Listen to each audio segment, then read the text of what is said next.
Well, good afternoon, everybody. Welcome to our 2 o'clock session. My name is Betsy McCann. I'm from the University of Minnesota and also a member of the CBDNA Athletic Band Committee. So welcome. It's my pleasure today to introduce to you our next clinician. This is Dr. Dean Hinitz. He's a sports psychologist with Team USA. Dr. Hinitz is also an adjunct professor at the University of Nevada, Reno, and he has a private practice where he worked with athletes and performers. He has been a champion gymnast and martial artist, and also has pressed his limits in running, triathlon, rock climbing, and bowling. As a sports psychologist, he specializes in life-changing relationship concerns and performance enhancements. And with that, Dr. Hinitz, imagine a big round of applause as we welcome you to the stage. I'm going to imagine a big round of applause right now. Is that how it is? And instruments playing too, right? You got it, all of that. You have a University of Minnesota shirt on. That's correct. That's where I was a graceful Golden Gopher gymnast. So there you have it. I love it. And our program is still strong. So thanks for setting us up for success. You're very welcome. Hey, if you would make me a co-host, I can split our screen or share screen, and I have PowerPoint slides, and we can go through this. Beautiful. Let me get on that for you, Dr. Hinitz. All right. So we're Zooming. And people can hear me right now, right? Even though I can't see 286 postage stamp faces. Is that correct? Oh, can yes. you hear me? Yep. People can hear you. All right. You're a little fading out me, actually. So my sound is good, yes? Yes, they can see and hear you. Awesome. And let me pull up my... Is that showing up in your screen right there? Do you have? Yes, we can see. You got it. Sweet. All right. So this is our time, right? And I missed the first part, so I'm not sure what you've covered up to this point. Have you been talking about dealing with all the change and transition and everything else that's going on? We have. We've been talking a lot about different ways that we can teach this fall. The session right before you, we talked about if we're fully virtual, what can we do with our students? And obviously that brings about feelings of anxiety, I think, for all of us on how we're going to teach in this different way. And certainly all right. Well, for our students, they're dealing, don't know what's going on. Well, I'll tell you what, this is right up my alley. And I'm a professor as well. And so I've been teaching classes. I've been teaching with Zoom, and I'm in the middle of a mini-mester. So I'm doing a whole semester in 11 days. So if you have any questions about anything that has to do with teaching and style and bringing energy into the classroom, because this is different. For those of you who will be instructing in this mode, you're going to feel like a newscaster at first. Like, when you normally teach, you can go to the whiteboard, or if you pick up an instrument or whatever you do, there's room for that. But in this format, you're on, and teaching is, I think, become a lot more energetic. It has to be now, because we don't have the luxury of sort of seeing each other's changes, facial expressions with the same kind of acuity and everything else we exchange. So this is me. I'm gonna buzz through slides, and if there's any difficulties or you don't see the slide or something like that, let me know. Background on me, as you said, actually, your introduction was remarkably complete. We haven't talked true confessions, and there you were. And I'll just say this briefly, very briefly. In my history, what got me into performance psychology, it's, so that would be, it could be anywhere: sports, music, business, any place where we have to show up and we're tasked to sort of be everything that we can be, even though the demands of the situation can be pressing. And in any of our venues, again, it can be music, it could be business, it can be relationships. If we work on performance, or we're looking at even what I would call mental toughness, it's taking whatever you have, whatever you've practiced, whatever you've learned, and making sure that's bigger than what's pressing on you at any given time. Like, there's circumstances, and there's circumstances now, and we started talking about those. And whatever you have brought to the party, it could really only be 3 things you can work on right now. I guess I'll get to that. You can right now work on sort of your overall life fitness, and you can work on your craft. There's ways in all of our crafts, and yours in particular, that people can still improve when they're not with other people. And then you can work on your mental game, which is why you invited me today, because we're gonna do some mental game work. So here's a brief outline. We'll do some classic responses to change and uncertainty and pressure, and talk about how to respond to some situations that might have some high intensity for you, and then take a look at some things you can do. You know, we're all just, again, you will have to monitor the chat, I think, because I don't have the chat bar open. So if there's any questions that come in, We've got you on that. fire me in, okay? And then if I use examples of people that you might recognize in the popular media, I have their permission, because I am a psychologist, and so I'm bound by that privilege kind of agreement that I have with people. So, and if we just get right out of the starting blocks in all things, people will tell you, you got to focus on your process, not the result. We're not looking at the end thing. If you're in a contest, let's not focus on the medal. And there's a process to this as well. This whole getting through these times, this pandemic, all of it. The people who excel sort of pull the finish line close to them, instead of how we do at this major competition, or at halftime at this this performance, and looking out at sort of the grand performance stage, and we go, what's right in front of me? Like, what are my success measures going to be today, tomorrow? People a lot of times are looking for hacks, like, what's the hack that gets me through all this and de-stresses everything? And the hack is going to be the same hacks that made you amazing musicians and made you great leaders and conductors. And that is, there's a set of disciplines, and we just do them. And the great thing about your field, as much or more than any, is the things that make people great. Basics, disciplines, the willingness to face sort of adversity and fatigue and sometimes mundane things in order to get to someplace big. You have that. And so you're going to take the same skills, the same things that you brought to your field, and go, okay, different day. Now we're going to do this with how we teach. Now we're going to do this with how we co-lead. We're going to do this with all of this. And, I have this on this slide. It really is evolutionarily sound to just sort of go, what's wrong? If you look at sort of our psychology, okay, everything that was wired in our brains 50,000 years ago in the African plains, or wherever the dawn of humankind was, what worked was an alertness and a quick sort of judgment about, okay, what's signal, what's noise, what's dangerous, what's not. If we were lost in, what's good all the time, we would get eaten or we'd get speared or whatever had happened to people. And so the design of us is to be aware of and to sort of vibe to thread a little bit. And that's our hardware. And as we go through this whole thing, as I have a quote here by this, I think she's a psychologist, Lucy Hone, which is, it takes a discipline to hunt for the other part, which what's here for me, what opportunities are here for me. And this isn't pie in the sky stuff. Like I say, you got three things. You got your life fitness, you've got your skill set, you have your mental game. From my point of view, you should come out of this better in all three of those areas. And later I'll address this life fitness thing. But you have one question, we all have one question, whether it's how we take care of our bodies, our diet, our relationships, our skill set. And the bottom line, I don't know if can you see my little cursor when I move it around like that? Yes, okay. The question for all of your behaviors, whether it's your practice schedule, whether it's the way you do anything, is what am I doing helping or harming me? It's like your most simple algorithm for anybody who's in the business, not just of coping, next thriving, or really next, if I'm going to be world-class, and that's my business, is it's my love. I want to work with people who want to be world-class at things. It's the thing you're doing helping or harming you. It's the easiest, as I said, it's binary, it's an algorithm. And it's not that people don't have the occasional drink sometimes, assuming you're of age. I don't know who else listening.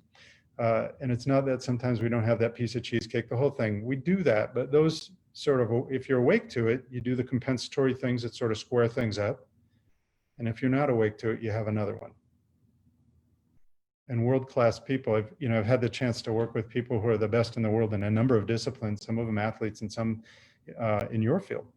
And I was having a meeting with one at lunch actually, and he said to me, he goes, everybody wants to be where I am. They want to be the best in the world, but they don't actually want to do the stuff that I have to do, and they don't want to think along these lines, because there's a level of awakeness and discipline to, is what I'm doing helping or harming me, that sort of takes us out of denial. It's a harder deal. I guess the question for any of you listening right now, this really is the question. You could ask it like right now, pull it out of your pocket. Is whatever you're up to, whatever you're looking to be great at, whether you're directing, whether you're leading, whether you're teaching, whether you're a student, whether you're a musician, is where you're going worth it enough to you that you're willing to hurt or be tired or even suffer on the way to getting there? Because the deal is this, like, you got to know, where am I going? Even now, it's such a time for revisioning and reformulating. Like, if I said to you, if I said this, you're standing on a wall, or you're at a corner of the room. I say, where do you want to go? And you say, I'm going to that other corner. The other corner is on the east side of the house, and I'm going to that corner. And if you tell me you're going to that corner, like, really, you mean it? It's like, what? Yeah, it's important to me. Whatever that is for you, I'm going to do this with my career. I'm going to do this with my skills. Here's where I'm going. I'm like, all right, then you mean it? Yeah, I mean it. Okay, because we'll see what happens. And you start walking, and I take a chair and I put it right in your path between you and that corner. If you mean it, you just kind of like give me a look, and you'll go, all right, and you'll move the chair, or you'll walk around the chair and you'll go to the corner. But if I just say to you, where you going, and you go, well, I'm sort of going that way. As soon as I put a chair in front of you, your journey stopped. You just stop at the chair. There's nowhere else to go. You didn't even see where you were going. So, oh, there's a chair in front of me. I guess I stop here. You got to know where you're going. It's a really good time to revision and envision that. And so there's, I sort of like this quote. This quote has been probably, it's as old as the Greeks, and it's been said in so many different ways, which is, we're sort of odd.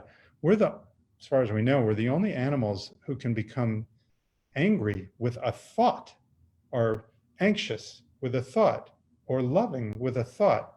Other creatures, your dog sort of experiences something and has a reaction. But your dog doesn't sit when you're away from the house and go, boy, that person that gives me the food, I get a warm thought inside just thinking about them. That doesn't happen. We do that. We forecast, where our brains are experience simulators. We go, what's coming? And the best way to sort of have the future that you want to have is to design it ahead of time. And then, we can talk a little bit about visualization, because what gives us confidence is we live things enough in our mind ahead of time, that by the time we come and have to experience it in real time, in real life, we go, I've done this before. Like, I've been here before. Neurologically, what I really involve myself in, my sensory self can't even tell the difference. And so there's all kinds of ways to use this skill. I'll talk to you about it in just a moment. So I talked to you about this. There's things that are different for everybody. You can't practice together the way you used to unless you have access to private space. You don't really get to hang out with one another until we go through phases 1, 2, 3, 4, whatever it is. We don't really, many of us don't even know if we're going to be in a classroom together, or what the rules are going to be, or we're going to be on the field together, any of that. But the fourth thing is also true when we look at hunting for the good. There are things that we can do right now that we couldn't do before. Some of you have time, some of you have space, some of you can finally sort of get off the skateboard and go, what am I up to? And what are my intentions? And when you're always in motion, Gandhi said there's more to life than picking up speed. We didn't do that before. It's a time to shift, if ever there was. Real quick, what makes us anxious is when we don't have control over what's going to happen, and we can't predict what's next. And these are these times. I mean, I met with a emergency room physician this morning, and he basically said, I still don't understand this thing. We're seeing cases like this and cases like that. And it's hard to predict what's going to happen in our hospital next week. And And so, we're working on all this stuff, which is, let's take, if I want to ease anxiety, I've got to go, what in my life do I run? My thoughts, my feelings, my plans, my actions. There has to be actions behind your words or you won't have that sense of empowerment. What do I control and where am I going? And so again, we pull the finish line in close. What do I predict and control? How am I going to measure my successes? And you'll have some daily disciplines. Like I still run how I practice. I still run how I'm going to construct my teaching plans. There's a lot that happens. And of course, relationally and with your health and your fitness. And, there's other ways to contribute where you start taking it back. And what sort of smacked everybody upside the head is we got whammed with this thing fast. And we didn't know what was next. And people started grabbing onto toilet paper like it was a life preserver. Like, well, I better hold on to this. That's not a good life preserver. The life preservers are the actions that you run that still sort of take you to that other corner where we're going. So you got to clarify your purpose at some point. Here's the deal. Take this one for the rest of your life. People always think, well, what's the antidote to pressure? You're out there, you're performing, or any of your situations. It could be a job interview, it could be a band concert, it could be a big production. And most people think the antidote to pressure is to relax. Like, oh, relaxation's the antidote. It's not. Bottom line, in all the ways you can be creative after this talk about how this fits for you, the antidote to pressure is connection. Antidote to anxiety is connection. Babies in the womb don't feel anxiety, unless I guess maybe if their mom's using some bad drugs, but I don't even know about that. Babies who are born don't feel anxiety. They're right in contact, they're being held, they're nuzzled. Babies don't experience anxiety. You watching, you didn't have anxiety in your life until you realize, like, one day, you're in aisle 5 and mom's in aisle 3. You're like, wait a minute. And it is in us, the wiring of us, again, evolutionary psychology. To be cut off and to be alone is to die. And that's literally true, certainly as an infant and a child, and maybe even as an adult in primitive environments. So we go, okay, if I'm going to deal with anxiety, I got to connect. How can I connect? Well, one way is just like how we are right now. I'm with you, you're with me. Oddly enough, we've not met, any of us personally. We're not in the same room. But if you're energetically present right now, like if you're really here, you're not playing Rainbow Six or Minecraft or something like that. If you're here, and if you're awake enough to know I'm flipping here right now, I've been thinking about you and getting ready to meet with you. We're connecting. We're not even in the same space. But if now you have people who are in your life who are present, or if you have to perform, you go, we can connect this way interpersonally. That's what you have your bandmates for. That's what you have people who love you for, and that's what your great teachers are. We're connected this way interpersonally.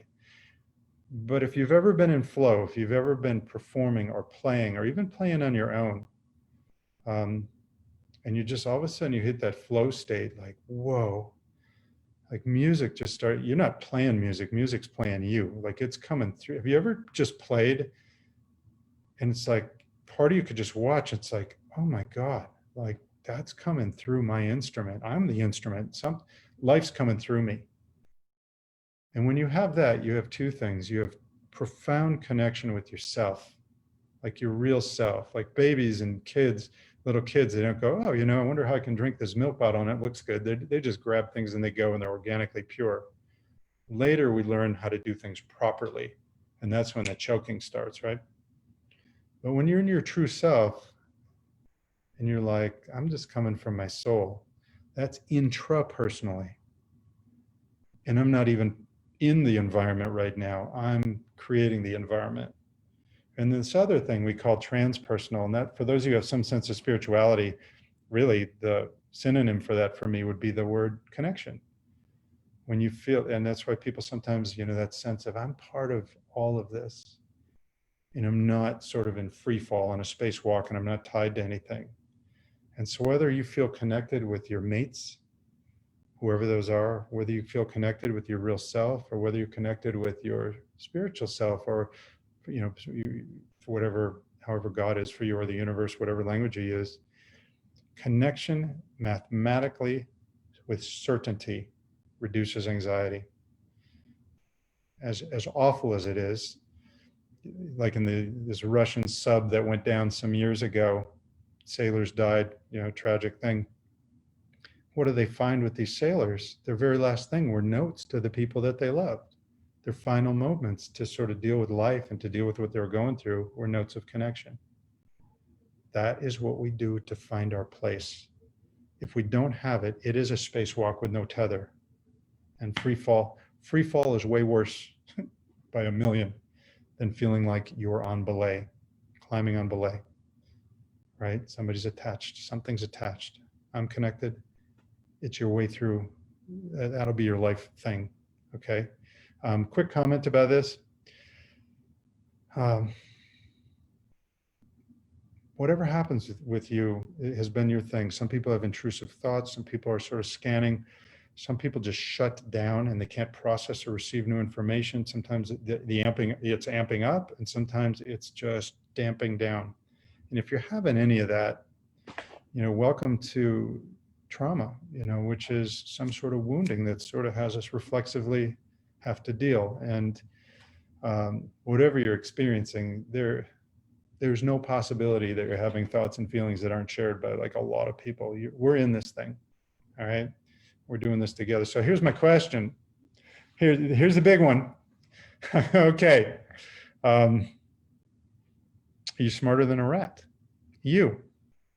And you look at me, you're like, yeah, I was in college and we have these prefrontal cortexes. So yeah, I think I am. I'm like, well, maybe and maybe not. So we want to take a look at something. You tell me if this is you.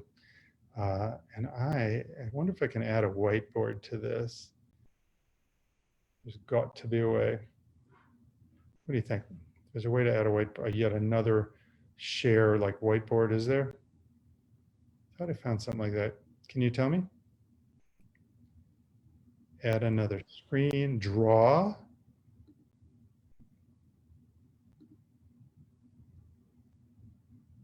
Tell me. Do I have you here? We can see whatever's on your screen right now. So if you have an application you like to use, you could switch over to that. I have an application I would like to use, but it's the one that's a whiteboard. So how do I find it here? Why don't you minimize the green button? Oh, Power. great plan. That's a good plan. Hang on. So if I stop sharing for a second, and then I say share, oh, you might just be a genius. Thank you. Look at that, beautiful. You are one. You're gonna have to take me back to my slides later, I think. So, got it. So let's do this. Let's make a rat. I don't really know a lot about how to do that. There's big rat ears, big rat body. People always go, well, I'm not much of an artist, you have to follow along.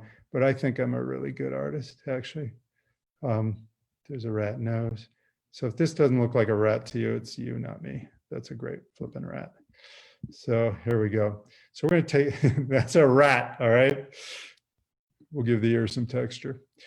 Now we're going to take this rat, adjust for size. My friend, I got another psychologist friend, Ray Blanchard, who gave me this. And we'll take this rat and we just put him in here and we're going to lock him up and we'll put him in a room. It's sort of mean, so don't do this with your rodent pets, but we're going to starve this rat. And over here, we're going to have tubes that the rat can actually fit down. And so I'm just drawing these tubes. And so watch this. So this will be tube 1 and 2 and 3 and 4 and 5. And what we're going to do, Like, I don't really know what rats like to eat. I guess they eat the plastic outside of wires, and someone told me peanut butter once, and in the cartoons it says cheese. So we'll just sneak and put some cheese down here. That's Swiss cheese with holes. And watch what happens here. This rat's starving. Put some plastic bits on there too. We're going to cut a hole in here. We're going to open this door. This rat's been in here. And the rat's going to run out, and it's hungry. It's got needs. It wants to be fulfilled. And the rat's going to run around. It's going to go, oh, I smell something good. There's got to be something there. It's going to come down. There's nothing there. It's going to come down. It's going to be nothing there. It's going to come down here. And it's go, whoa, got it. The buffet of rat life. Cheese and peanut butter, plastic bits. That's for me. And the rat's going to eat, feel good, and like, yeah, nice, right? Yeah, nice for you, but watch what happens. You just ate, we're putting you back, and we go back and we lock them up again. So the next time we open that door, the rat's going to go quick here, it'll go to tube 3, and then it'll eat and be happy. By the time we open the door the third time, the rat's going to run right to tube 3 and go, here's where the cheese is. Awesome. And the rat's not going to be anxious, and the rat's not going to be depressed, and the rat's not going to be worried about anything, because it has prediction and control over its environment, and there's things that it can do, and it wants to eat. And then we go, well, what's our cheese? Well, your cheese was to hang out with people in a certain way, and to practice with them in a certain way, and to play in a certain way together, and to teach in a certain way. And you got all this gratification. Like, I love my music, and I love hanging out with these people, and there's things that I do. And so I know where tube 3 is. I would go and hang with these people, and I'd get my friendships needs met. And I know where tube 3 is. I would go study with this person. I could work on my craft, and we do all this. But watch what happens here. If we take and we sneak and we don't tell the rat, this cheese is moved. By the way, I learned this before that book, Who Moved the Cheese or whatever came out. We'll put the cheese here now, and there's no cheese here. What's this rat going to do when we open the door? Here's what a rat does. A rat goes, hungry, here we go, I know where to get my food. And wait a minute, there's no cheese here. But a rat knows there's cheese somewhere, and it doesn't stay here but for a second. And it starts running around again, runs around again, finally finds its way down tube 5 and goes, yo, boom, food again, cheese to be had, happy rat. And we could take that rat, put him in the box, starve him, he'll come out and just go, okay, cheese is around tube 5 now, got it, no problem, no anxiety, no depression. Here's what a human does. Humans used to getting their needs met a certain way. We all have our patterns. I go to this gym, and I go to this restaurant, and I go, with all my habits. And what we do is we come down here and we go, hey, what? No, what?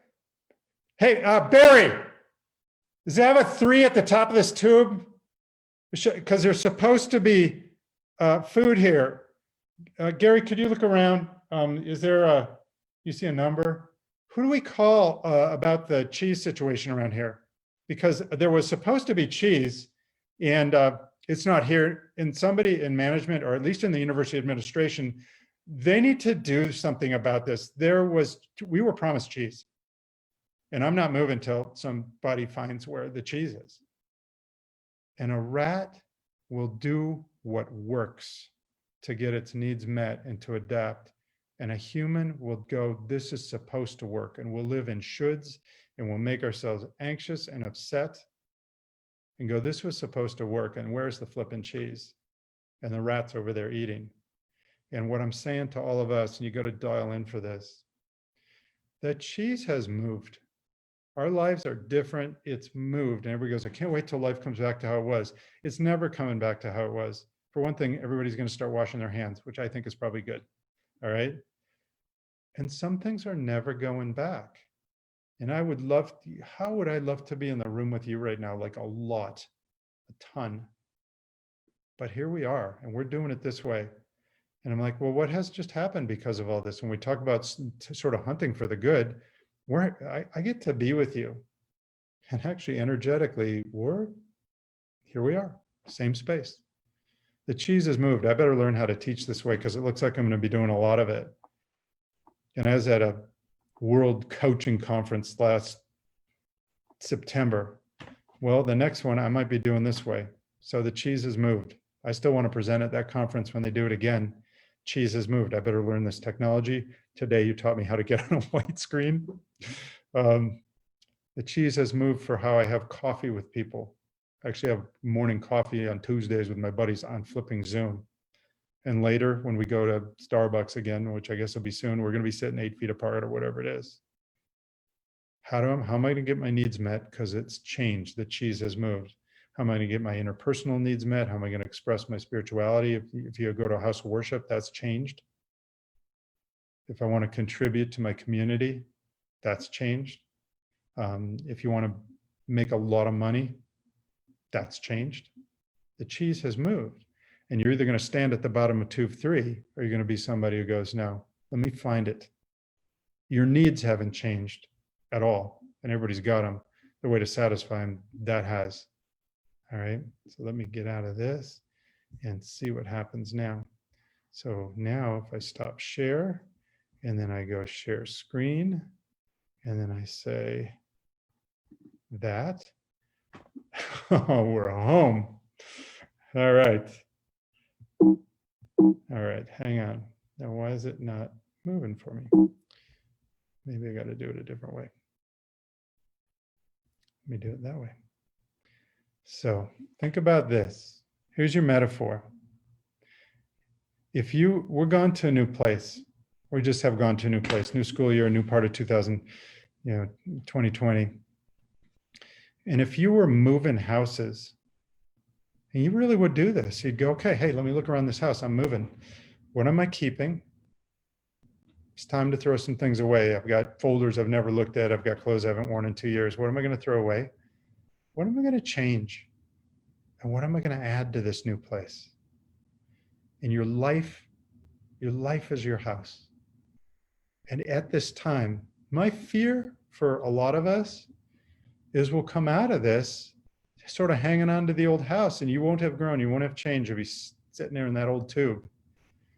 And you won't have sat down and said, with my career, with my craft, with my skill set, with my vision of what I'm doing, how good a leader am I? How good a teacher am I? How good a student am I? How good of a craftsperson am I? And all the other places in life that you could look at, my family, my relationships, my intimate relationships, my money, my spirituality, my fitness, my recreation. All of those, you only have about 7 or 8 places you could even look. I'm moving. What am I keeping? What am I throwing away? What don't I want to do anymore? What gets changed? And what am I adding? What limitations have I had on myself up till now? These are super, super important questions. All right. So throw you down a different set of problem solving algorithm. What I used to do that I still can do this, I guess I'm making a gym in my home. I can still do this. I guess I can practice, and I could zoom in, and I could have the people who watch me, coach me, watch me play, and I could teach that way. I can pull people. I don't even know the extents and limits of how we can do this. And what's open to me now? So a couple of things just about the house rules of how this thing goes. This guy, kind of a brilliant researcher, and this has become sort of classic in the field. If you're in the business of change and you're going, all right, it's my time. We got a gap, we have some space and time. And we have some stages. And our first stage is this. I wasn't even thinking about making changes before, even in maybe the instruments I play or the skill level that I want to do. I want to go from expert to master or whatever it is. There's often a lot of denial about the quality of what we're bringing to the party, whether it's relationally or working with others or even with our craft. And this is a time for orienting feedback. Like what is really working or not? You want to find people who are wise and don't want to be hurtful and can give you some feedback and go, here's what I'm seeing. Here's your move.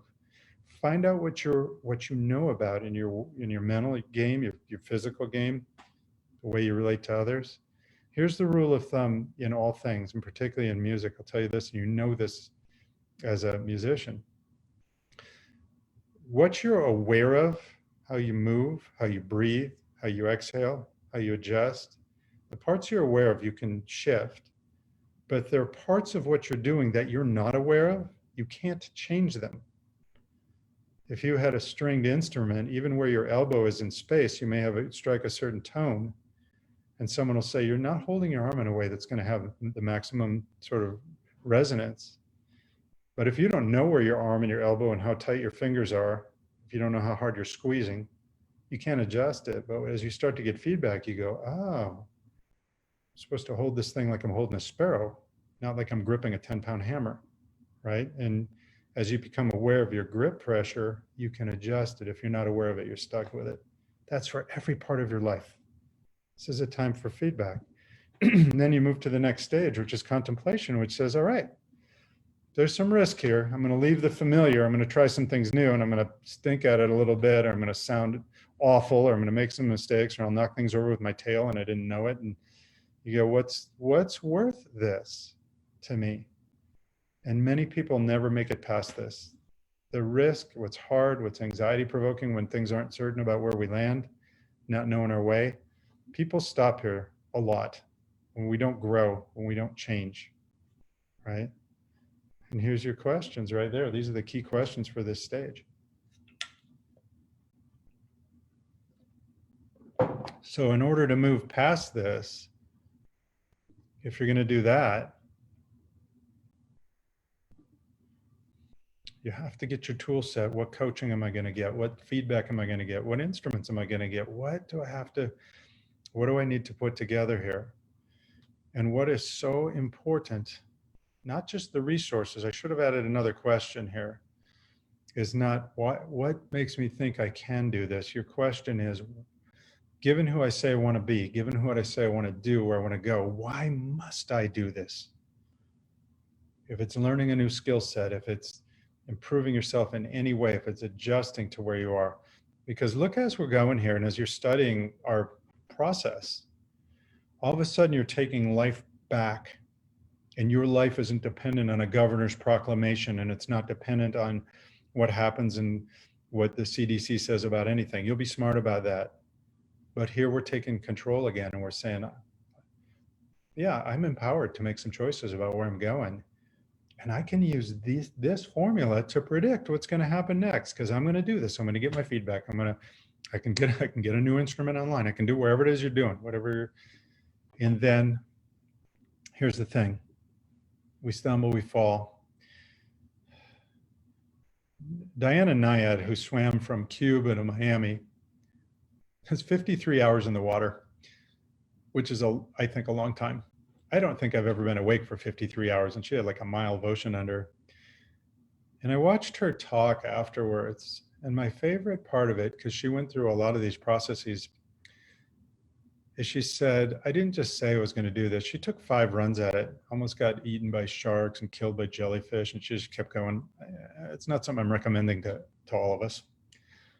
But what I am recommending is her lesson, and she just said there was action behind my words. I didn't just set a goal. I didn't just have a vision. I didn't just say this will be cool. She said there was action behind these words. And you think about your friends and the people who are in your life, or your bandmates, or your instructor, or your students, and you could sort them out. Which ones, if I ask this question, if they say they're going to do something, I could bank it. $500 bet they said it, they'll do it. There are people that we go, there is action behind those words, and there's people that we say they are awesome dreamers and great promisers. But I don't know. And let me give you a little tip here for your career in anything. You see the rules for what happens where we are, whether it's conducting, whether it's being a musician, any of this. Your life basically turns out to the degree to which you keep your word. And the stuff that works in music, everything that I teach that we're doing today, even in our brief wind sprint together, if it works in your venue, it should work everywhere. The principles, or they're not right. Like, if I do what I say I'm going to do, is that going to work when I'm in a job interview and they want somebody like that? Is it going to work on my job? Is it going to work in my relationship? Yes.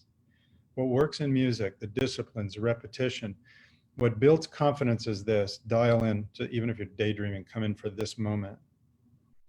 Confidence is confidence almost by definition is a habit of responding to things in an empowered way. Like, I got this handled. That's what confidence is. I'm responding to life in an empowered way. And so you build a reputation with yourself by saying, this is what I'm going to do, and then doing it. Every time you keep your word in even small ways. I'm going to work on the execution of how I play the instrument in this way. And then you keep your word for how you practice, or shifting your body position, or your hands, or your breathing, or whatever it is. And every time you go through, I said it, I did it, I said it, I did it, in little ways and in big ways, your confidence grows. It's like, I do the things I say I'm going to do. You build a reputation for yourself. And so then when we pull you into the Super Bowl and can you play there? It's like, yeah, I can play there because I can play here. And the situation will not be bigger than I am. Right? I know I'm going through a ton, but this is it. And let me tell you this, 100% all into what you're doing is way easier than 98% in. Everything you say you're doing, if you just go right, wrong, or indifferent, I'm all in, you're going to like you. There's probably no bigger self-esteem builder than anything going. Integrity, to integrate what I say, what I think, what I value, what I do. Like tumblers in a lock, they line up. When they line up, they integrate. You have integrity. It's what lets you have a great sleep at night. So whatever you do, whatever you say you're up to during this stage, flip and push your chips in. You're in the game. And then here you go. It's not as smooth as I might make it. Because we trip, we fall. Like I said, we knock stuff over. We play a bad note sometimes. Every now and then we're off. And you have to develop the capacity and the skill and the ability. The masters in anything have the ability to say, that's what, so what, now what? We're aware we hit a wrong key. We go, oh, got it. Here's my adjustment. Here's my breathing. Here's my change in rhythm. Here's my change in speed in anything. You have to keep staying with, this is where I'm going. That's what, so what, now what? And people are so used to looking backwards. Oh man, I can't believe when we were doing that, this happened, and then so-and-so went out of turn, and their timing was wrong, and then my timing was wrong. And we start looking, it's like, wait a minute, your ship is going that way, and you're looking that way. And if you want to crash your ship, keep looking at where you were while it's going that way. Because you got a harbor to get through called your life. That's what I learned. So what? Okay, I got it. Now what? That's your jam right there. All right. And here's the question I asked you sort of in the very beginning. Are you committed enough to go through the discomfort of uncertainty to get to the other corner? Where are you going? If you don't have a vision coming out of this, what's my purpose? Mark Twain said you got 2 most important days of your life. 1, the day you're born, and 2, the day you figured out why. What am I doing here? That part's yours to figure out. And then you can also decide whether you want to be great at it or not. But let me tell you, if you love where you're headed, you'll go through some things. They're prepared for you, but I like this. So I'll go through whatever, even figuring out how to use a whiteboard, turns out. And what's going to happen is you're going to go back to old behaviors sometimes. You're going to be disappointed, you're going to be hurt, and all of that. You'll do old, sometimes dumb stuff, or you'll blurt something in anger again, or you'll just play a bad note in life. And it's just like, just go through it again, then set back, go, what's my feedback? Oh yeah, back on it, back on it, back on it. You know this. That's how you got good at what you're doing anyway. It's like that. And I got just a little bit of time with you, so I'm going to do a couple of things here, all right? Because if you can't be in a stadium, and you can't be in a band room, and you can't be in your classroom, then we better figure out another way to get things done. I'm going to say something real quick here. But the A, B, C, D, E's of your thought go like this. Whatever's going on in your life, whatever is going on, we call it your activating event. That's the A. And the B is your belief system. And if you think this is awful, then the C, your consequent emotion, is going to be anxiety, depression, helplessness. That B, that belief system about there's something here for me, there are places I can go, there are things that I can control. If the B is an empowered one, the C, the consequent feelings are going to be, joy, mastery, confidence, fun. And if you don't like how you feel, you go to D and you go, I'm going to dispute my belief system.